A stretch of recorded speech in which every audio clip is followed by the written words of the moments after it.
Silakan duduk kembali. Kita membuka dari Yohanes 10 ayat 1 sampai dengan ayat yang ke-11.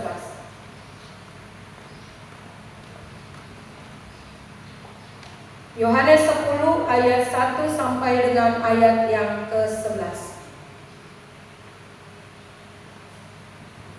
Kalau sudah mendapatkan, kita akan baca secara bergantian. Saya akan membaca ayat ganjil dan jemaat Tuhan akan membaca ayat genap secara bergantian sampai ayat yang ke-11. Kita akan baca secara bersama-sama. Yohanes 10 ayat yang pertama sampai ayat yang ke-11 dengan judul dari Lai Gembala yang Baik. Aku berkata kepadamu, sesungguhnya siapa yang masuk ke dalam kandang domba dengan tidak melalui pintu, tetapi dengan memanjat tembok, ia adalah seorang pencuri dan seorang perampok. Tetapi siapa masuk melalui pintu, ia adalah gembala domba. Untuk dia penjaga membuka pintu dan domba-domba mendengarkan suaranya, dan ia memanggil domba-dombanya masing-masing menurut namanya dan menuntunnya keluar. Jika semua dombanya telah dibawanya keluar, ia berjalan di depan mereka, dan domba-domba itu mengakui dia, karena mereka mengenal suaranya. Tetapi seorang asing pasti tidak mereka ikuti, malah mereka lari daripadanya karena suara orang-orang asing tidak mereka kenal. Itulah yang dikatakan Yesus dalam perumpamaan kepada mereka, tetapi mereka tidak mengerti apa maksudnya. Ia berkata demikian kepada mereka. Maka kata Yesus sekali lagi, aku berkata kepadamu, sesungguhnya akulah pintu ke domba-domba itu. Semua orang yang datang sebelum aku adalah pencuri dan perampok, dan domba-domba itu tidak mendengarkan mereka. Akulah pintu, barang siapa masuk melalui aku, ia akan selamat, dan ia akan masuk dan keluar dan menemukan padang rumput. Pencuri datang hanya untuk mencuri dan membunuh dan membinasakan. Aku datang supaya mereka mempunyai hidup dan mempunyainya dalam segala kelimpahan. Sama-sama. Akulah gembala yang baik. Gembala yang baik memberikan nyawanya bagi domba-dombanya. Demikianlah firman Tuhan. Berbahagialah kita yang membaca dan mendengarkan firman Tuhan dalam hidup kita hari lepas hari. Jemaat Tuhan, kita hidup di dunia yang penuh dengan suara-suara. Suara iklan, suara media sosial, suara opini orang. Kita hidup dikelilingi dengan suara-suara. Waktu buka handphone kita, suara terdengar, entah itu notifikasi, TikTok, Facebook, apalagi TikTok. Pada saat buka snack video, suara-suara terdengar ketika kita membukanya.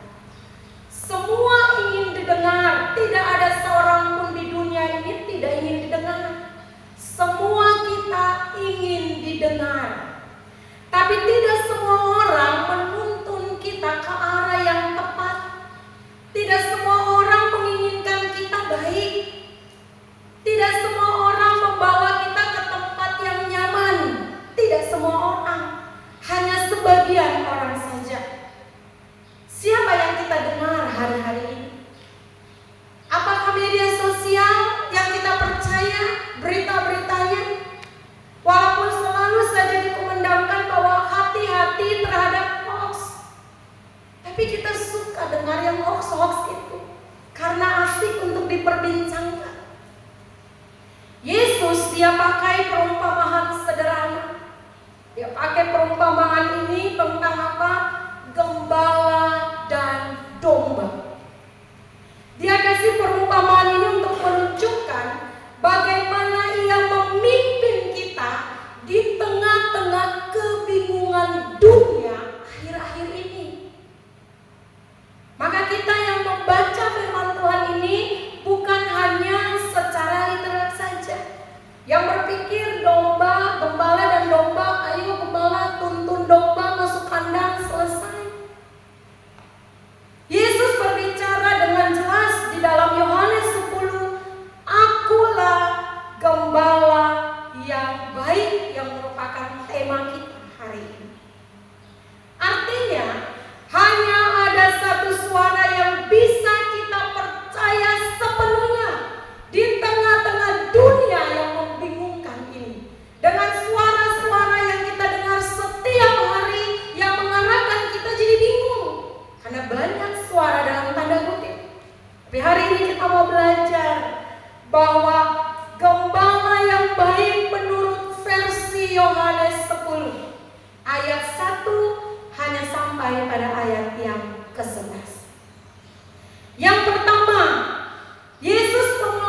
oleh orang-orang, secara khusus murid-murid atau orang-orang pada saat itu. Kita kasih perumpamaan itu adalah keseharian hidup pada saat itu. Nah, Yesus kasih perumpamaan untuk dimengerti dengan bahasa perumpamaan itu. Yesus memulai dengan kalimat, "Aku berkata kepadamu." Aku berkata kepadamu. Ini pakai bahasa Yunani yang bukan sekedar sapaan. Yesus pakai ini bukan sekedar sapaan, tapi apa? Di dalam kata "aku berkata kepadamu" mengandung otoritas sepenuhnya. Artinya bahwa inilah kebenaran yang pasti, dan kebenaran itu berasal dari Allah. Kebenaran tidak didengar di dunia luar, tapi yang bicara diri dia sendiri. Maka otoritas yang Tuhan sampaikan dalam sapaannya yang menunjukkan bahwa kebenaran ini berasal dari dirinya. Sehingga dia berkata, "Aku berkata." Ego amat. Aku berkata. Lalu kemudian ayat yang 1, kalimat berikutnya, "Sesungguhnya siapa yang masuk ke dalam kandang domba dengan tidak melalui pintu, tetapi dengan memanjat tembok, ia adalah seorang pencuri dan seorang perampok." Ada dua kata kerja yang kita perhatikan bersama dalam bagian ini. Yang pertama kata melalui. Dia pakai kata dia. Ya, kalau dia orang berapa? Orang ketiga tunggal. Dia melalui. Ini memberikan gambaran jalannya sah dan diizinkan. Jalannya sah dan diizinkan artinya menunjukkan kepada arah yang tepat, cara yang benar. Jadi kata melalui, Yesus bilang melalui artinya kita pada arah yang tepat, cara yang tepat, jalan yang benar. Sedangkan kata memanjat itu berarti dia pakai kata anabaino. Ada strap di atas. Itu berarti anabaino. Ya, para Nabel yang orang nonton boneka jadi takut ya. Kayaknya ambil juga dari sini sepertinya. Karena dia artinya naik dengan paksa, dengan niat yang tidak benar. Bisa juga Nabel ambil dari sini bahasa Ibrani. Jadi naik, dia tidak disuruh, dia berusaha panjat, naik dengan keinginannya, dengan kekuatannya, dengan ambisinya, dengan keinginannya. Itu memanjat dengan niat yang tidak benar. Jadi ini menggambarkan usaha yang curang, tidak sesuai dengan kehendak Tuhan. Kalau kata di pasar Bali apa? Cili, no? Orang taruh di dalam itu kelihatannya besar tinggi ya, tapi di dalam juga tinggi. Jadi bilang, "Ibu di sini 5.000 banyak sekali," tapi waktu ditaruh dia langsung tutup supaya saya kelihatan. Kita selalu bilang, "Saya kasih dia ada di tengah." No? Curang, usaha curang, capek, bersifat sementara ya, bersifat sementara karena mengandalkan kekuatannya. Dia berusaha panjat, dia berusaha untuk capai tembok itu, tapi jatuh lagi. Kenapa? Karena dia berusaha dengan kekuatan dia. Dia tidak cari jalur baik, jalur aman. Kalau katong berangkat pakai jalur-jalur tidak aman, lari-lari seperti orang takut. Ya, katong ikut jalur-jalur tidak aman tuh capek. Katong nego sana sini kecapean. Tapi kalau katong ikut jalur yang aman, santai-santai saja. Jadi pun juga tidak menguras tenaga kita. Artinya dalam ayat yang pertama ini dengan kata lain ada dua cara masuk kandang. Cara yang pertama lewat jalur Yesus Kristus. Cara yang kedua lewat apa? Ambisi, jabatan atau kepentingan pribadi. Secara manusia, makanya Yesus bilang jangan andalkan kekuatan, jangan andalkan manusia. Itu jalur yang tidak aman. Tapi jalur yang aman dia laluinya itu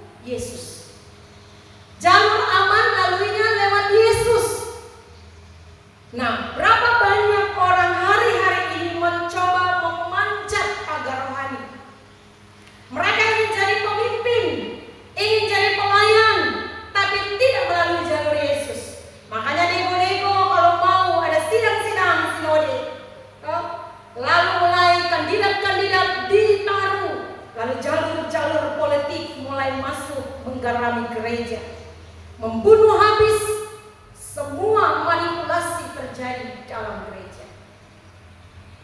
Ini terjadi. Bukan lagi suara Tuhan yang didengar. Makanya bangsa Israel pakai jalur berbeda, jalur keinginan pribadi, jalur ambisi. Makanya mereka minta Saul untuk datang memimpin mereka sebagai raja. Tapi Yesus punya jalur yang Yesus sementara taruh Daud. Makanya aksesnya aman. Ya, pemerintahan Saul tidak bertahan lama karena keinginan daging menguasai. Orang mungkin berpenampilan rohani, tapi hatinya tidak dibentuk oleh belas kasihan. Karena jabatan mereka ingin mau jadi seseorang sampai menginjak-injak orang. Ada kata selalu dengar kepiting? Kepiting itu kalau orang naik, sudah naik, dia tarik lagi jatuh ke bawah. Dia tarik lagi ke bawah. Itu paling hobi itu di daerah kita nih, Ambon. Orang sukses, orang yang suka sukses. Orang tarik lagi ke bawah. Kenapa? Si sukses enaknya karena beta punya akses di situ saya ada. Katong semua saya mau orang baik. Yesus memberikan penegasan bahwa hanya mereka yang masuk melalui pintu, artinya hanya mereka yang masuk melalui hal yang benar, yaitu Yesus Kristus adalah gembala sejati. Jadi perlu pertobatan, perlu melalui Yesus para pelayan semua di seluruh dunia, Indonesia, Kota Ambon, gereja-gereja, semua orang bisa melayani. Tapi apakah mereka melalui jalur terima Yesus sebagai Tuhan dan Juru Selamat? Tadi bincang-bincang di bawah ya, dengan Moni, Ibu Nona tidak bisa hadir. Kita tanya, kenapa Ibu Nona saya datang? Iya, karena ada mau memilih komisi-komisi, pemimpin-pemimpin dalam gereja, tapi seluruhnya harus dilayani secara pribadi. Itu dasar di GMII secara umum. Semua yang berdiri di altar, semua yang melayani harus melalui jalur terima Yesus sebagai Tuhan dan Juru Selamat. Itu akses yang tepat. Boleh melayani, tapi jangan sampai Tuhan bilang aku tidak mengenal engkau. Karena bahasa itu diberikan bukan murid-murid kepada murid-murid, tapi kepada orang-orang Yahudi yang berusaha dengan gelar-gelar mereka tanpa pertobatan, tanpa menerima Yesus. Mereka hanya berpikir nenek moyang kami adalah orang Israel, kami bangsa pilihan, maka kami punya akses untuk melayani. Jangan berorientasi pada leluhur kita, tapi pada pribadi kita yang berjumpa dengan Yesus.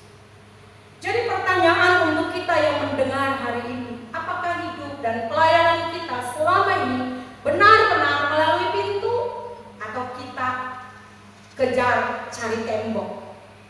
Ingat, tembok-tembok itu laba-laba. Oh, yang dia tarik naik, dia sudah naik ke atas. Nah, semua orang bisa jadi super power. Laba-laba juga dia super power. Ya, tapi yang benar adalah jalurnya melalui pintu. Banyak orang bisa bicara tentang Tuhan, tapi tidak semua orang bawa umat Tuhan lewat jalur pintu. Karena ada pemimpin-pemimpin gereja juga mau baca Alkitab pada saat berkhotbah, dia pimpin baru baca. Para pelayan-pelayan mau melayani baru berdoa. Para singers mau memimpin pujian, mau menyanyi baru berlatih lagu-lagu rohani. Kenapa? Karena posisi dalam bentuk status, tapi tidak memikirkan yang namanya kondisi rohani kita. Apakah kita sudah melalui jalur yang tepat, yaitu melalui jalur Yesus? Itu pertanyaan pada kita. Yang kedua, ayat 3 sampai ayat yang kelima.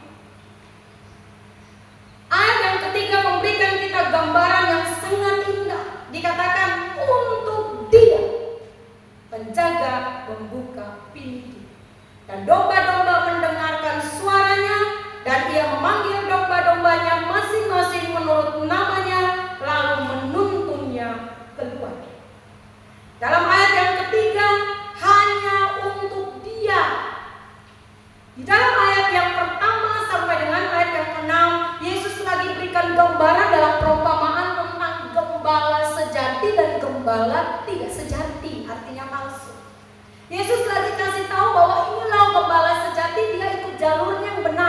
lewat jalur Yesus, tidak lewat jalur manusia, tidak dengan kekuatannya. Itu gembala yang tepat, gembala yang sejati.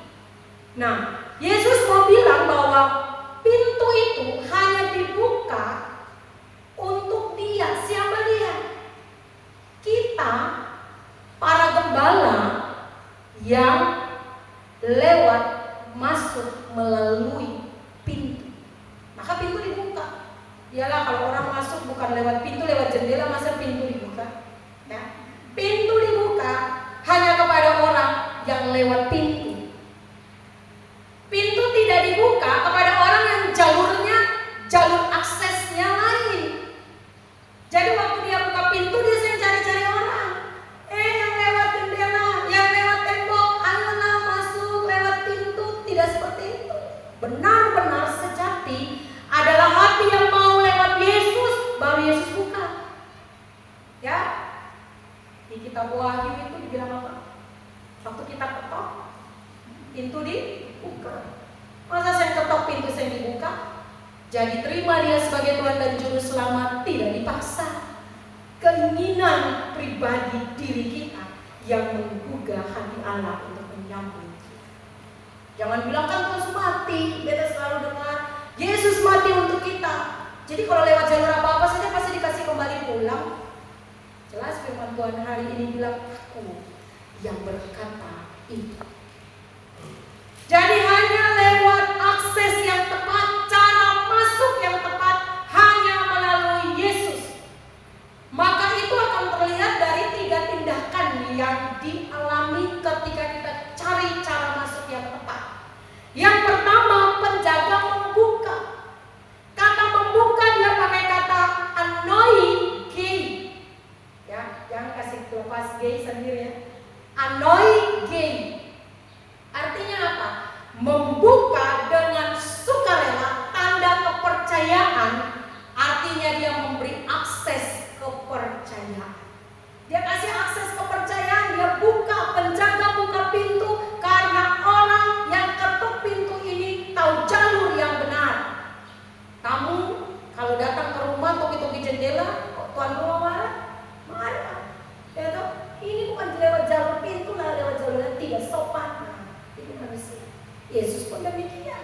Kalau kita lewat jalur pintu, penjaga dia membuka. Dia membuka bukan terpaksa, tapi dia membuka dengan sukarela. Makanya kita yang datang kepada Tuhan sukarela datang kepadanya. Yang tadi firman Tuhan bilang Yeremia 3 ayat 15, aku akan mengangkat bagimu gembala-gembala yang sesuai dengan hatiku. Mereka akan menggembalakan kamu dengan pengetahuan dan pengertian. Kenapa? Karena lewat jalur yang benar. Gembala ini percaya Yesus. Dia datang karena dia tahu bahwa Yesus yang menuntun hidupnya. Dia adalah orang yang sudah menerima Yesus sebagai Tuhan dan Juru Selamat. Jadi orang tua adalah gembala-gembala di rumah yang menggembalakan anak-anaknya. Harus orang tua yang takut akan Tuhan, orang tuanya yang punya teladan, karena anak-anak akan ikuti contoh dari orang-orang tua pemberi teladan. Orang tua suka marah, jangan pernah marah anak-anak marah. Orang tua suka mencuri, jangan pernah marah anak-anak mencuri. Orang tua merokok, jangan marah anak-anak suka merokok, karena orang tua pemberi teladan. Apalagi masa-masa remaja, masa-masa bukan hanya mencari jati diri, tapi mencari idola yang tepat untuk diikutinya. Maka dia harus dikasih rasa nyaman seperti Mazmur 23 tadi. Harus ada kenyamanan, dituntun ke jalan yang tepat sehingga dia tahu yang menuntun dia siapa. Maka orang tua yang bertobat harus bertobat dulu. Kalau melihat generasinya demi generasi diberkati Tuhan. Yang kedua, kita lihat pada kata domba mendengar. Ya, domba mendengar. Waktu penjaga buka pintu dikatakan dan domba-domba mendengar. Jadi kalau pintu tidak dibuka, aksesnya tidak diberikan, jangan pernah berharap domba itu dengar.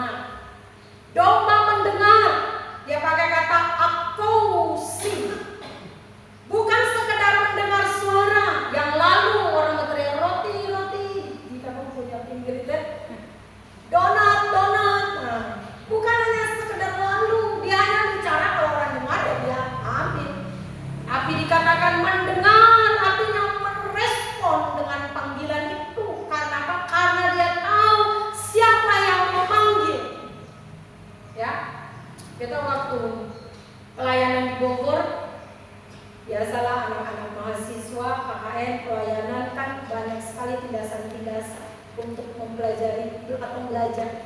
Jadi ditindasnya ya luar biasa lah dari gembala-gembala. Jadi waktu dosen kita datang kunjungan ke tempat pelayanan, pasti Bapak Pendeta juga tahu. Kalau pada saat dosen dari sekolah datang ke tempat pelayanan, dengar suaranya seperti dengar air yang mengalir yang ketemu betul-betul ke utara. Jadi waktu dengar langsung bilang, "Ipa," lalu peluk, "Aduh Pak, kapan datang?" Saking senangnya, kenapa? Karena merasa dunia ini kayak runtuh aja dikelilingi oleh model-model kayak begini. Ya. Jadi waktu kita dengar, karena kita tahu siapa yang memberikan memanggil kita. Lukas 11 ayat 28 bilang, "Yang berbahagia ialah mereka yang mendengarkan firman Allah dan memeliharanya." Itu dibilang bahagia. Jadi mendengar suara Tuhan itu dan memelihara firman-Nya itu memberikan kita otoritas ilahi. Makanya kita kan selalu bilang, Bapak Gembala juga, bahwa ketika kita percaya dengan janji Tuhan, yakini dong janji itu karena jaminannya sudah Dia kasih. Jadi kalau kita sakit, yakini janjinya. Kalau kita mengalami pergumulan, yakini janjinya. Aku sekali-kali tidak akan meninggalkan engkau. Yang janji Tuhan, bukan papa mama kita, bukan pacar kita, bukan orang tua kita, suami dan istri kita. Yang janji Tuhan, karena diri Dia adalah jaminan itu. Makanya Dia ikat perjanjian dengan bangsa Israel bersifat komunal dan personal. Makanya namanya covenant. Janji yang diikat karena sumpah pada dirinya sendiri. Yang ketiga, gembala memanggil. Kata memanggil dia pakai kata kaleo. Artinya apa? Ada relasi, ada hubungan. Karena relasi itu membuat waktu dia tuntun dombanya mau-mau saja. Kenapa? Karena ada intens, ada relasi, ada hubungan yang intensif dengan dombanya. Jadi yang pertama dia harus jalur masuk tepat melalui pintu, melalui Yesus. Dan waktu dia panggil domba-dombanya, jadi bukan domba yang minta dipanggil-panggil. Ayolah gembala panggil, ayolah mama panggil, saya lagi sementara buat dosa nih panggil-panggil. Tidak. Gembala datang dan mencari. Dia rela tinggalkan 99 demi satu yang tersesat. Yesus sementara memberikan gambaran kepada. Gembala harus memanggil, punya inisiatif, kunjungan, punya inisiatif datangi. Bukan hanya di gereja, tapi gembala-gembala di rumah, gembala-gembala di tempat manapun kita berada. Kita adalah gembala-gembala kecil yang dipercayakan Tuhan untuk menggembalakan jiwa-jiwa yang tersesat. Ya, pagi ini kita sebelum datang ke gereja, dan tadi kita biasanya kalau pergi ke gereja kita selalu cuma, "Ya Ma nanti tolong pintu ya." Mama selalu, "Iya nanti Mama buka pintu, tutup pintu karena mau pergi juga ke gereja." Tapi hari ini kita datang ke Mama, kita cuma bilang, "Ma, shalom, selamat pagi." Mama bingung, "Shalom. Mama mau ke gereja?" "Ya." "Elvin juga?" "Ya." "Boleh kita berdoa dengan Mama hari ini?" Kita belum ketemu Mama dan kita berdoa. Kenapa? Karena gembala bukan masalah angka. Gembala adalah kita yang punya relasi dengan Tuhan. Kita menggembalakan orang-orang yang saat itu butuh kita yang tersesat. Kita datangi Mama Beta. Beta doakan. Lalu Beta cium dan pergi. Untuk kaget, bahwa pernah terjadi anak mantu mau pergi gereja. Ya, setiap hari kita ada perubahan karena firman. Bukan hari ini harus intens. Kenapa? Karena kita adalah gembala-gembala kecil. Karena menerima Dia kita masuk melalui pintu yang tepat. Maka kita harus mencari orang-orang terhilang di luar sana. Kita bisa bicara misi di luar, tapi kita misi dalam rumah harus dilakukan. Apakah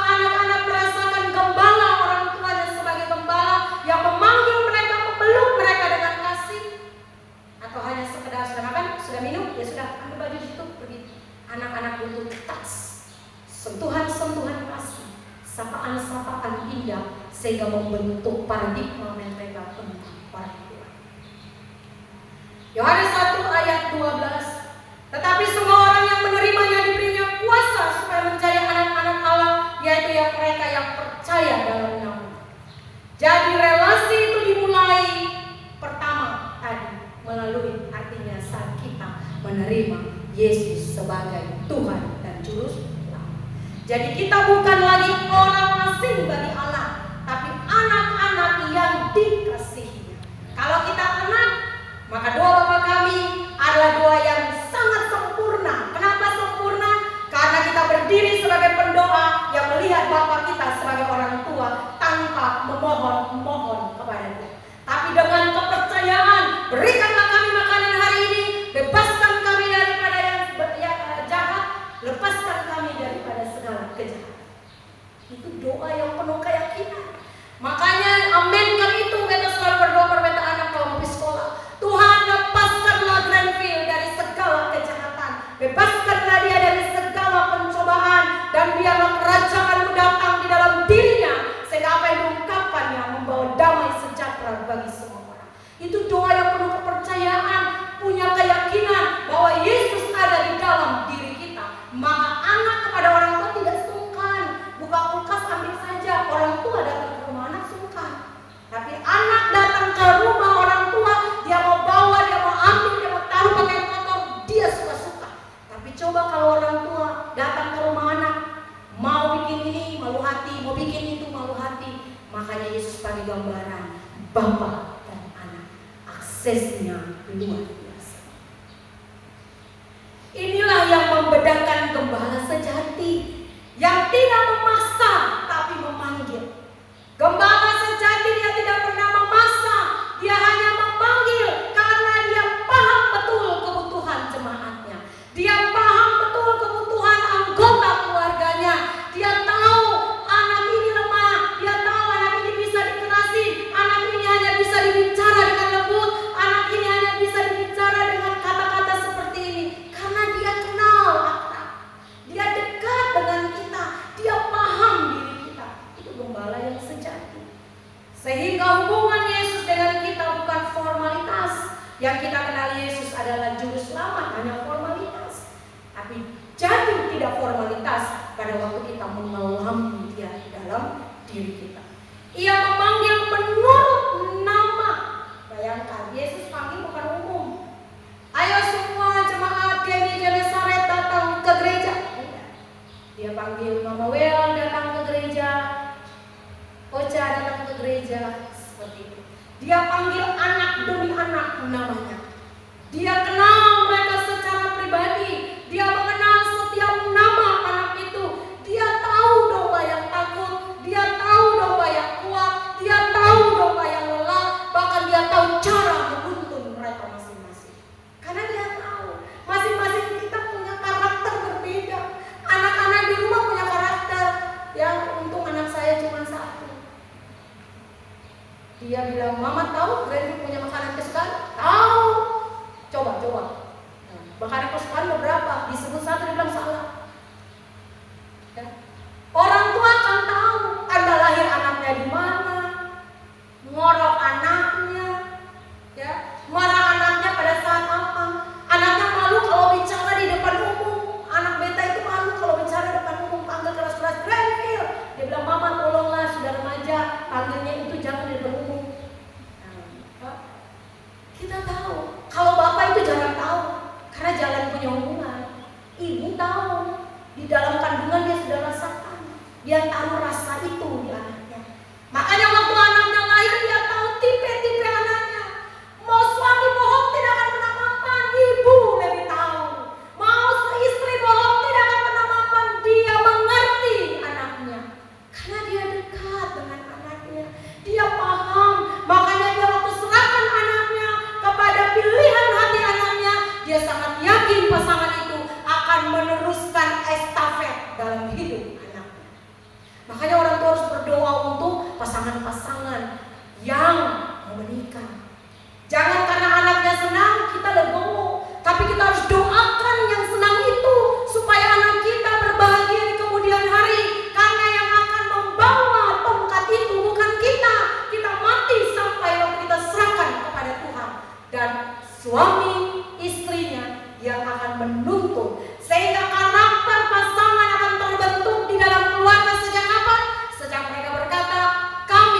memimpin. Nah ini beda. Kenapa?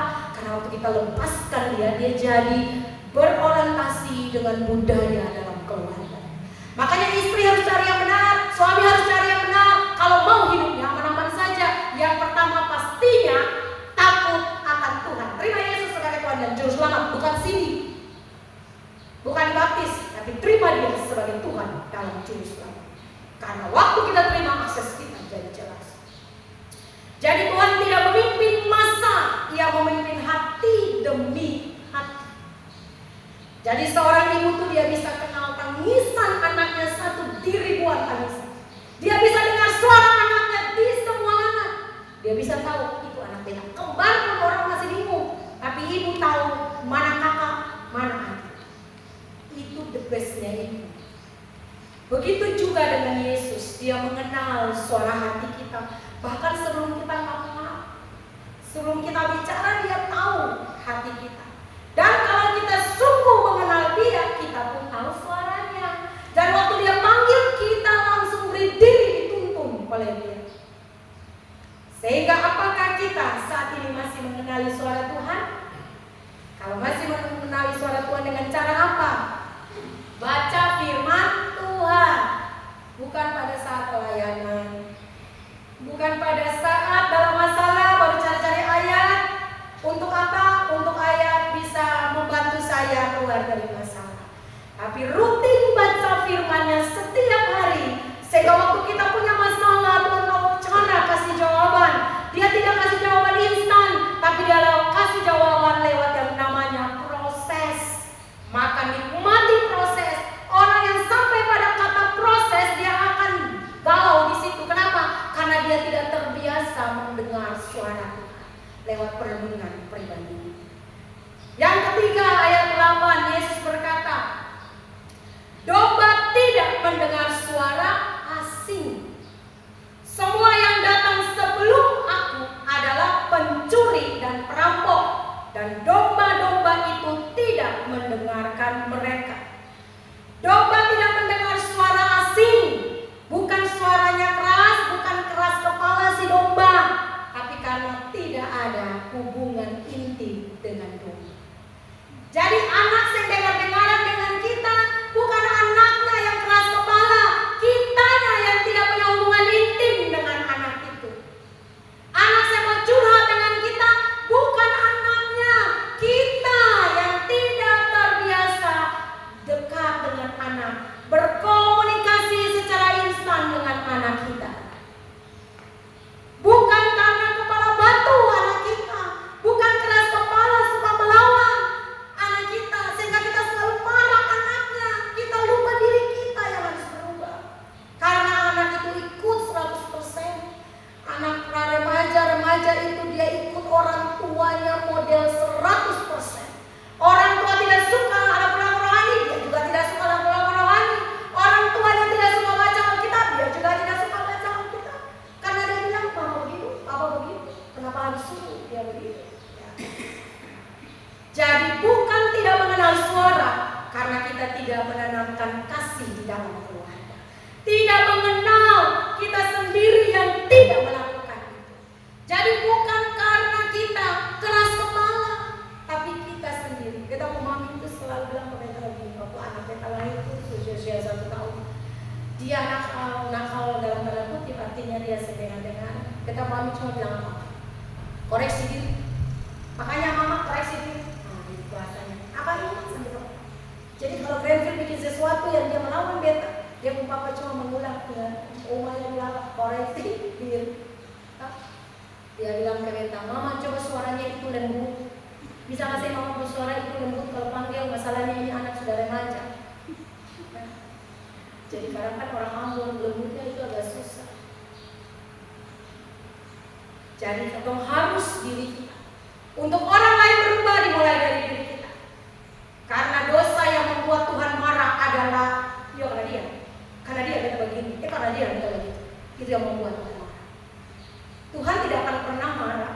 Anaknya tidak ada kata marah bagi Tuhan bagi anaknya. Dia mengerti saat itu lelah, dia mengerti saat itu capek. Maka gembala paling paham dengan dombanya. Dia mengerti domba ini kalau sudah jatuh begini bulu-bulunya tahu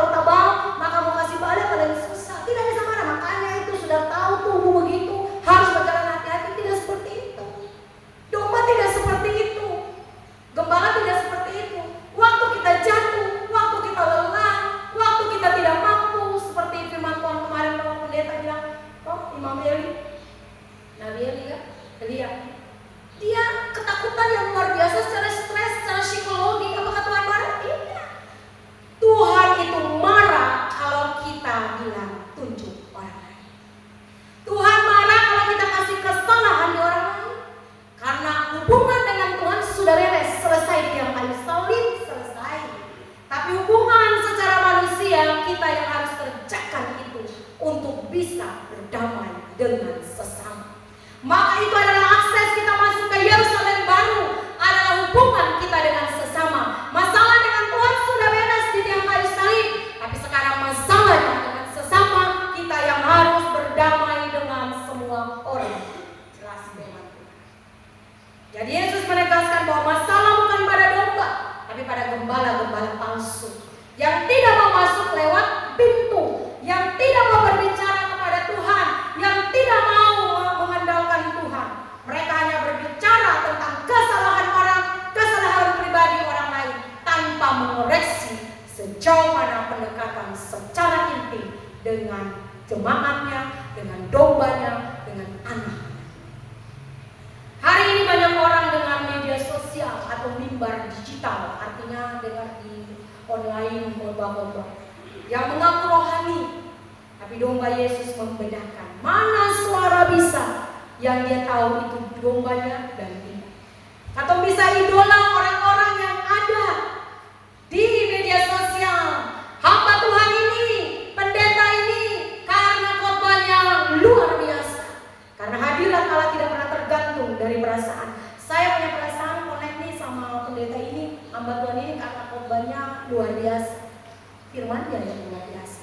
Tapi ingat, gembala kita di Genesaret, pendeta Yadi, lebih paham dengan jemaatnya. Bukan gembala-gembala di luar sana yang hanya kasih surami firman tanpa memahami tiap situasi itu.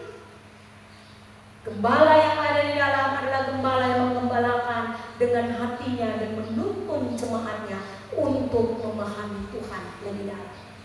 Jadi kalau ada ibadah, datang ibadah, gereja datang gereja. Jangan bilang, yang penting online, oke, itu gembala lain yang dia tidak paham kondisi kita. Datanglah ke gereja karena ada gembala yang dipercayakan untuk menggembalakan kita, yang tahu tiap jenis karakter jemaatnya. Setelah menjelaskan siapa yang bukan gembala sejati, Yesus memperkenalkan dirinya sesungguhnya. Ada dua hal yang Yesus perjelas. Yang pertama, yang menjelaskan secara tegas, ayat 9-10, Yesus adalah pintu. Kenapa harus lewat jalur pintu? Karena pintu itu Dia. Akulah pintu, barang siapa masuk melalui aku, ia akan selamat. Kata akan selamat, belum selamat kalau tidak lewat pintu. Yang sok-sok mau bilang selamat kalau lewat kekuatan sendiri atau jalur lain, tidak akan selamat. Tapi hanya lewat pintu, dan ia akan masuk dan keluar dan menemukan padang rumput. Jadi kalau lewat akses yang benar, ada 3 manfaat yang kita dapatkan. Manfaat yang pertama adalah keselamatan. Akan dapat keselamatan. Keselamatan apa? Kita dijaga dan diterima oleh dirinya. Kita diterima dan dijaga. Makanya berkat datang dari dalam dan keluar. Mulainya dari dalam. Jadi waktu dengar firman diberkati, dan waktu keluar berkat itu mengiringi. Maka keselamatan itu bukan hanya bersifat eskatologi, tapi keselamatan keseharian hidup kita dijamin penuh oleh Tuhan. Semua orang mulai takut dengan bahaya sekarang. Virus merajalela dunia. Ya, nanti sebentar lagi akan ada pandemi dan semua orang kembali tutup masker di mulutnya. Lalu semuanya tinggal di rumah. Semua virus mulai ada. Tapi ingat, pembedaan orang Israel dan Mesir berbeda.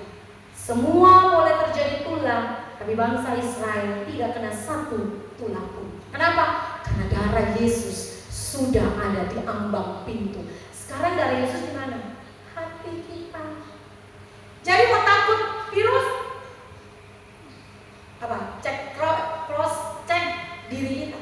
Yesus di mana nih? Ya. Jangan takut virus. Virus itu hanya berdiam-diam atau dia hanya berlari-lari di sekitar kita. Yang kita takuti adalah Yesus, karena nama itu yang selalu kita pegang untuk membebaskan kita dari segala penyakit. Jangan takut marah bahaya, bukan berarti kamu misalnya ini ditabrak, tapi kamu akan dilindungi. Dan waktu menyeberang, hampir saja ditabrak, malaikat surgawi langsung membackup kita. Kita aman dalam penjagaannya. Mazmur 91. Karena orang yang bernaung dan berlindung dalam lindungannya akan mengalami keamanan yang luar biasa. Yang kedua, kebebasan. Artinya masuk dan keluar. Dalam bahasa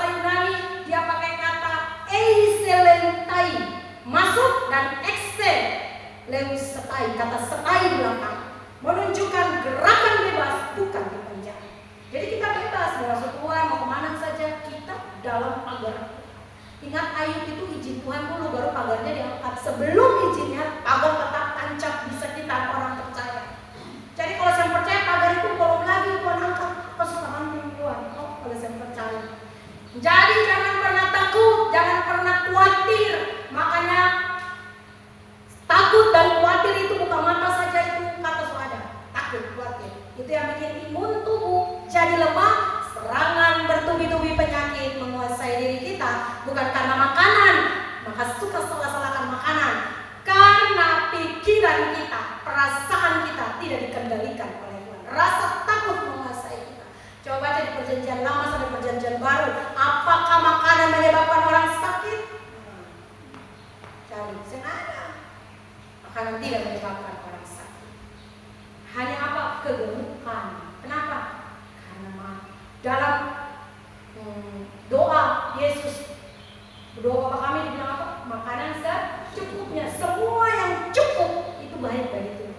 Kalau lebih, ya itu berjalan sengkol. Lebih, yaitu sesak napas, tidur. Karena kelebihan, seperti saya, kelebihan badan, akhirnya baju-baju jadi tidak bisa pasang. Itu karena diri kita yang tidak secukupnya. Hidup dalam Yesus bukan sekedar taat peraturan, tapi hidup dalam apa? Kasih karunia. Bukan keterikatan, tapi hidup karena kasih karunia. Salah kesalahan wajar, Yesus datang untuk perbaiki kesalahan. Waktu kita bilang Tuhan ampuni kesalahan, tidak pernah Tuhan bilang ampuni dosa, karena dosa sudah terselesaikan. Ampuni kesalahan yang hari itu kita lakukan, itu diampuni langsung oleh Tuhan. Yang ketiga, kecukupan. Menemukan padang rumput. Waktu kita menemukan padang rumput, berarti kita menemukan yang namanya kepuasan sejati. Domba akan merasa puas kalau dia temukan yang namanya padang rumput. Itu dia lari-lari kecil-kecil, lalu dia mulai bulat-bulat dirinya. Dia mulai senang-senang karena dia dapat padang rumput. Jadi kita menemukan kepuasan sejati, bukan semu. Yesuslah pemberi keselamatan kekal dalam diri kita. Dialah yang akan menuntun hidup kita setiap hari selama kita berada di bumi. Hidup yang dipelihara dan damai sejahtera. Dan dalam ayat yang ke-10 kontras sekali dengan pencuri. Yesus kasih gambaran. Pencuri itu adalah sistem dunia, pengajaran palsu atau apapun yang menjauhkan kita dari kasih Kristus. Kalau orang yang membuat kita menjauh dari kasih Kristus, dialah pencuri kedamaian kita. Dia pencuri hati kita. Waktu kita lebih mencintai dia lebih dari Tuhan, dialah pencuri hati kita. Dia pencuri cinta kita. Maka harus Yesus datang, bukan sekedar kasih hidup, tapi dia kasih berkelimpahan. Ingat, iblis dia nawarkan kecepatan, tapi Yesus memberikan kedatangan. Iblis suka yang cepat-cepat, makanya instan, semuanya jadi instan. Orang jadi suka instan. Semua yang penting instan. Iblis tawarkan itu. Tapi Yesus dia tawarkan kedalaman. Artinya apa? Yang Yesus tawarkan proses. Karena semakin kita diproses, semakin kita dalam pencap akar-akar kita sampai ke dalam. Yesus bukan hanya menyelamatkan. Kita terima Yesus diselamatkan, tapi dia memulihkan. Karena yang dia selamatkan apa? Roh kita ditebus, roh kita. Tubuh jasmani kita yang dipulihkan dari hari ke hari ketika kita mengandalkan. Jadi waktu sakit, cari Yesus dulu. Oh, kan penatua disuruh cari penatua kan waktu orang sakit. Paulus bilang cari penatua. Kenapa? Karena penatua itu punya minyak. Nah, zaman perjanjian lama kalau orang sakit hanya dibalut dengan minyak. Maka sekarang waktu sakit cari penatua, karena penatua selain dia punya minyak, dia doakan. Cari hamba-hamba Tuhan kalau saya bisa sendiri. Minta para hamba Tuhan untuk doakan. Kenapa? Karena dia bawa kita kepada Tuhan. Kalau iman kita sampai tidak ke situ, tapi kalau saya tetap punya kuasa untuk berdoa sendiri. Karena kuasa di dalam diri kita lebih besar. Jadi banyak orang zaman sekarang kejar padang rumput versi dunia, pekerjaan, pengakuan, likes di media sosial, tetapi kosong. Waktu tidak naik barang, waktu orang tidak komentar, promosi. Kenapa? Karena dia hanya suka yang begitu-begitu. Hanya cari pekerjaan, waktu dapat pekerjaan, banyak beban di pekerjaan, mana? Kenapa? Karena yang dia cari semu. Tapi kalau dia cari Tuhan, dia tahu ini tanggung jawab, kerjakan, selesai, Tuhan kasih ketua. Dan sekarang Yesus menyatakan identitasnya dengan paling jelas, bukan hanya pintu, tapi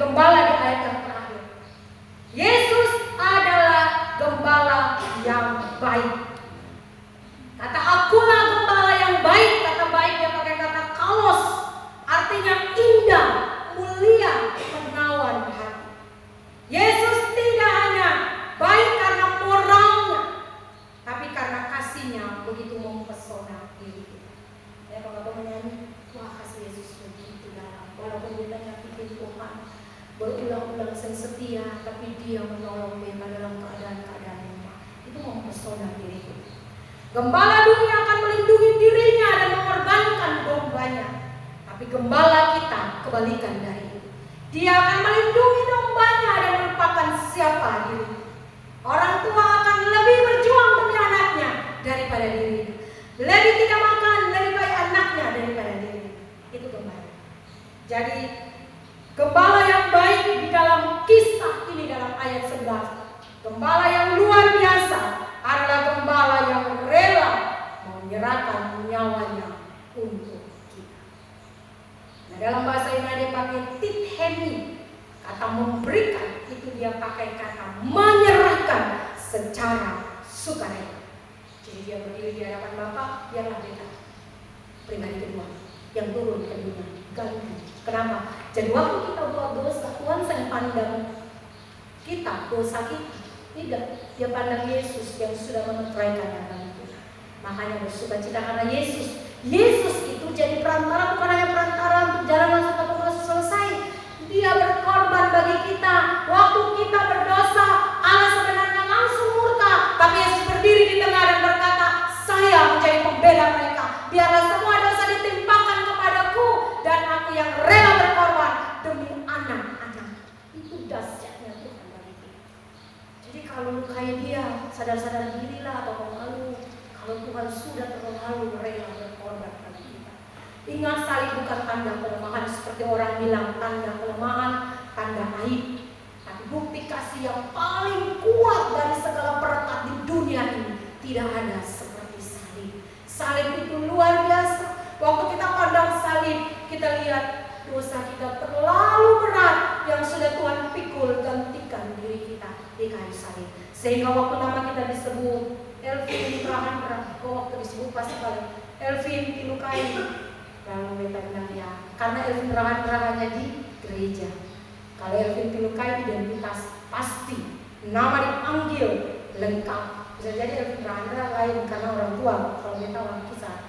Elvin dilukai, ya saya diterima di sorga. Ya kan? Yesus tidak paksa mati, Ia memilihnya karena kasih. Jadi puncak kasih gembala sejati adalah pengorbanan, berkorban apapun demi jemaat. Disakiti, dibenci, dihina, dianggap tidak penting, itulah pengorbanan yang paling termulia dari seorang gembala yang melakukan itu. Jadi kalau gembala sudah lakukan itu, balasan dari jemaat tidak sesuai, biarkan Tuhan yang membalasnya. Karena dimulai dari gembala yang rela dibuat apapun, dia tetap punya hati kasih tanpa melihat jemaat ini, jemaat itu, jemaat kiri dan kanan. Tidak ada perbedaan antara jemaat, semua jemaat sama di hadapan Tuhan. Karena kita adalah gembala-gembala yang Tuhan percayakan. Kasih sejati tidak berhenti hanya pada sampai bimbingan. Tuhan menuntun tidak sampai ke situ, tapi berlanjut sampai ayat 11. Penyerahan diri secara total. Itu kasih. Tidak sampai tuntun. Orang tua sampai tuntun ya. Sampai waktu anak itu diserahkan di gereja untuk nikah, mama kasih anaknya dan papanya kasih anaknya, laki-laki atau perempuan ini, apa namanya, layani dia, atau ini bimbing dia. Orang tua batas sampai situ. Di KTP 17. Tapi Yesus, dia tidak sampai membimbing, tapi dia rela penyerahan dirinya bagi kita. Dunia mencari gembala yang kuat, tapi Yesus datang sebagai gembala yang rela memberikan apapun bagi kita. Kalau Yesus gembala yang baik, maka kita, domba-dombanya, dipanggil untuk apa? Meneladani kasih dan pengorbanan. Makanya Yesus bilang, kalau kamu disebut sebagai murid-muridku atau anak-anakku, harus hidup seperti aku hidup. Jadi cara Yesus hidup, cara Yesus bicara, cara Yesus pelayanan, cara Yesus berkata-kata, harus kita ikut seperti cara Yesus. Anak saya kemarin bilang, Mama bicara firman, katanya harus hidup ikut cara Yesus. Tapi sepertinya Grandian tidak seperti cara Yesus. Lalu dia tanya, kenapa? Iya, karena Mama membanding-bandingkan bandingkan nasi kuning yang di sana dan nasi kuning yang di sini. Mama beli nasi kuning di sini, mama beli nasi kuning di sana. Berarti cara hidup mama tidak seperti Yesus, yaitu mama mulai membandingkan nasi kuningnya dari rasa. Lalu dia bilang, saya sama orang, mama menyenangkan hati semua orang. Kan bapak masih manusia, pengen nasi kuning itu yang penting sudah beli nasi kuning. Hanya anak-anak itu peniru. Jadi mari jadi gembala kecil yang membawa ketenangan bukan ketakutan. Kenali suara Yesus setiap hari lewat apa? Firman Tuhan dan doa. Jangan ikut gembala-gembala palsu, tetapi setia pada jalan Kristus. Jadi refleksikan gembala yang baik bagi orang lain, bagi keluarga kita, bagi pekerjaan kita, dan juga dalam pelayanan. Ketika Yesus menuntun, tidak ada jalan yang terlalu gelap karena Dia sendiri adalah terang dari jalan itu. Jadi jemaat Tuhan, Yohanes menulis pasal ini bukan sekedar kita sadar. Yesus bukan hanya menunjukkan arah, tapi Dialah jalan. Bukan hanya mengajar tentang hidup, tapi Dialah hidup itu sendiri. Mungkin hari ini kita sedang lelah, kita bingung, atau bahkan merasa tersesat di padang kehidupan kita. Karena ada sekolah-sekolah kehidupan yang harus kita lalui. Tapi Yesus berkata, anakku, aku mengenal engkau. Dalam Yeremia bilang, aku mengenal engkau sejak dalam kandungan ibu. Aku akan menuntun engkau. Aku tahu jalanmu. Makanya sebelum kita keluar, Tuhan bilang apa? Aku menguduskan engkau. Supaya waktu kita selesai dikuduskan, waktu kita keluar, Tuhan bilang aku mengutus engkau. Jadi Tuhan tahu jalan. Maka yang harus kita responi, dengarkan suara Tuhan. Dan biarkanlah Tuhan menuntun hidup kita. Jadi Tuhan Yesus tidak hanya menunjukkan jalan, Dia adalah pintu. Dia tidak ada menuntun hidup kita, Dia menyerahkan jiwanya bagi kita, supaya kita hidup terus di dalam kasih-Nya. Siapa suara yang paling sering kita dengar akhir-akhir ini? Apakah hidup kita sudah mencerminkan domba yang mengenal suara gembalanya? Marilah kita hidup sebagaimana Yohanes melukiskan kisah ini, memberikan gambaran yang luar biasa. Setiap hari pasang telinga, peka dengan suara Tuhan, dan biarlah hati kita lembut untuk mau membiarkan gembala memanggil kita, supaya kita tidak salah arah, kita dipimpin dan dituntun oleh Tuhan. Amin. Untuk firman Tuhan, biarlah firman Tuhan ini membawa kita untuk semakin lagi mengenal Dia, bahwa Yesus begitu luar biasa. Dia gembala yang baik, karena ada gembala yang tidak baik. Gembala yang baik adalah Yesus. Mari kita belajar dari Yesus sebagai gembala baik itu, karena kita tidak akan pernah mampu lakukan apapun tanpa menjadikan Yesus role model dalam hidup kita. Amin. Kita berdoa. Tuhan Yesus, terima kasih, kami mengucap syukur kepadamu bahwa kami sudah berbicara, mendengarkan Tuhan bicara lewat firman Tuhan yang disampaikan. Engkau katakan, berbicaralah, bernubuatlah seperti Amos. Dikatakan bernubuatlah ketika jemaat mendengarkan suaramu, mereka akan dan pasti dituntun oleh Engkau, dan jaminan hidup mereka aman dalam padang rumput hijau. Terima kasih Tuhan Yesus, terpujilah Engkau Bapa yang sudah